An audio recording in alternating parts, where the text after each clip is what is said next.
தெசலோனிக்கேயர் 2:13-17 கர்த்தருக்கு பிரியமான சகோதரரே, நீங்கள் ஆவியினாலே பரிசுத்தமாக்கப்படுகிறதினாலும் சத்தியத்தை விசுவாசிக்கிறதினாலும் ரட்சிப்படையும்படிக்கு ஆதி முதல் தேவன் உங்களை தெரிந்து கொண்டபடியினாலே நாங்கள் உங்களை குறித்து எப்பொழுதும் தேவனை ஸ்தோத்தரிக்க கடனாளிகளாயிருக்கிறோம்.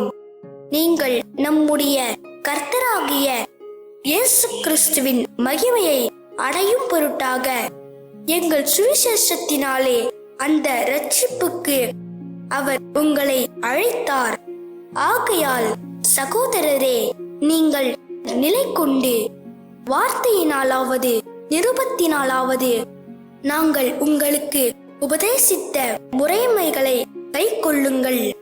நம்முடைய கர்த்தராகிய இயேசு கிறிஸ்துவும் நம்மிடத்தில் அன்பு கூர்ந்து நித்திய ஆறுதலையும் நல் நம்பிக்கையையும் கிருபையாய் நமக்கு கொடுத்திருக்கிற நம்முடைய பிதாவாகிய தேவனும் உங்கள் இருதயங்களை தேற்றி எல்லா நல்வசனத்திலும் நற்கிரியையிலும் உங்களை ஸ்திரப்படுத்துவாராக.